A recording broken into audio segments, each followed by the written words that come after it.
Fala pessoal, beleza? Mais um fechamento de mercado no ar, meu nome é Rafael. Ibovespa caindo 2%, apesar da alta no mercado norte-americano. O mercado norte-americano aí para fechar com uma alta de 1%. Dólar hoje chegou a negociar até abaixo da região dos R$ 5. Hoje foi um dia bem movimentado aqui para a Bolsa Brasileira. E a gente pode explicar essa queda do Ibovespa por conta de dois fatores. E um desses fatores, ligado à Selic, pode explicar também essa forte queda do dólar, tá? Então, bom, o que a gente viu? Hoje a gente viu mais um dia de forte queda das commodities, né? Faz uns 2, 3 dias que a gente vem esse processo de correção das commodities e é mais ou menos aquela ideia que a gente vem falando. Bom, de novembro até janeiro, commodity, minério de ferro, saiu rasgando na expectativa. Com o mercado, na verdade, de novembro até dezembro, na expectativa da reabertura chinesa.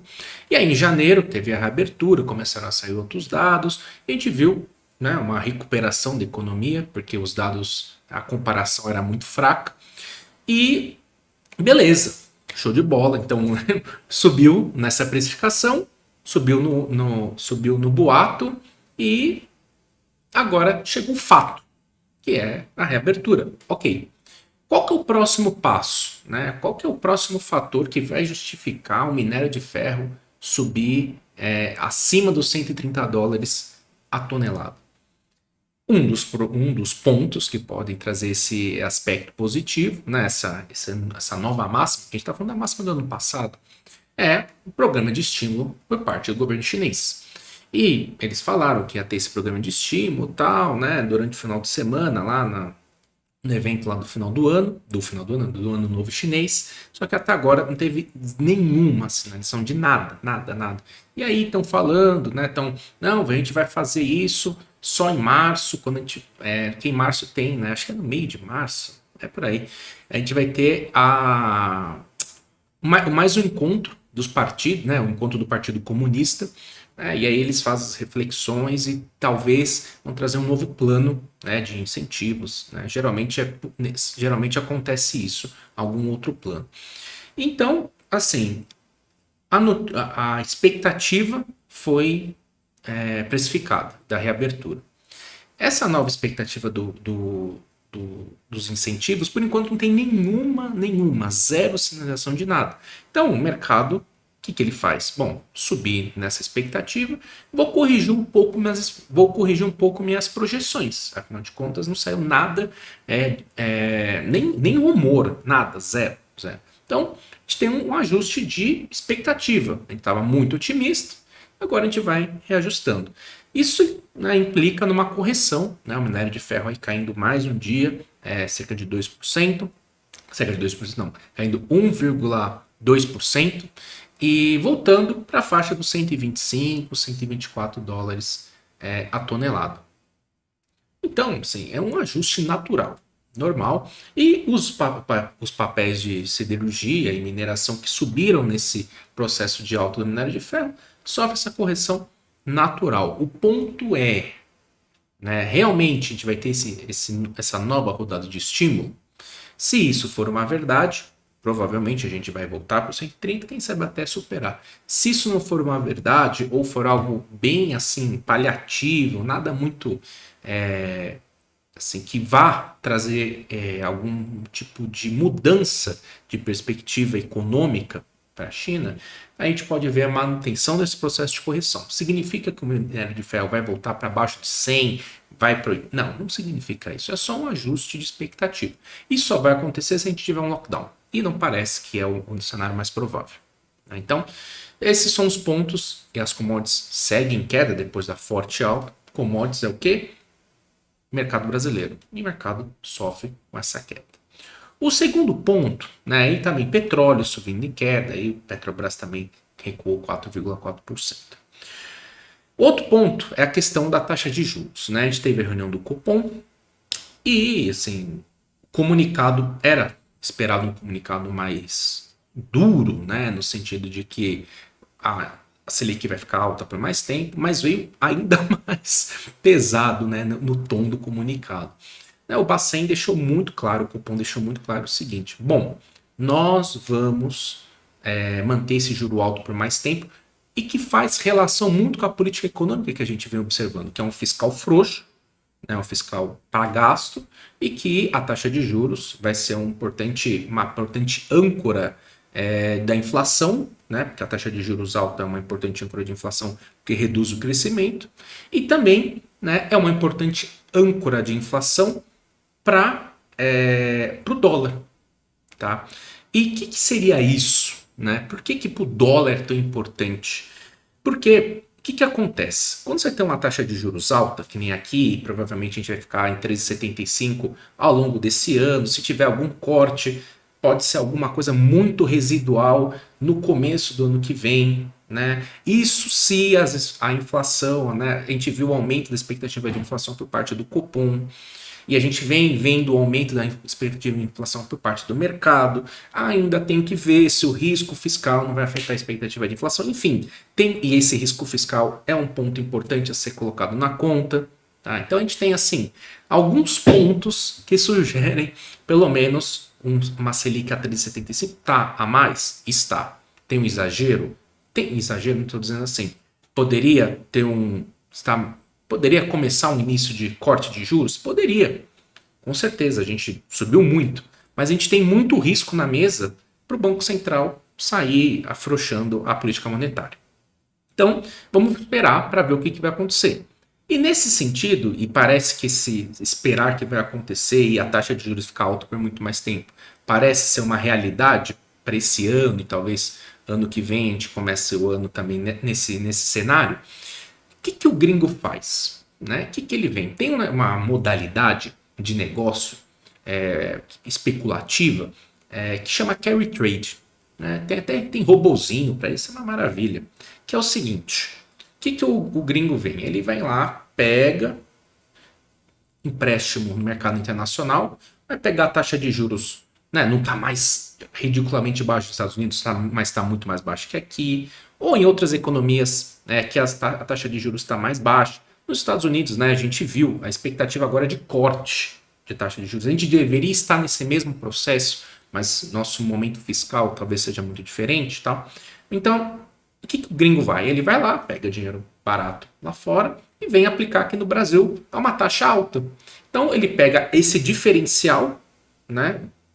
Vamos imaginar que ele pega esse dinheiro nos Estados Unidos, né, imaginando, vamos lá, 5% ao ano, e aqui ele aplica e ganha 13,75 ao ano.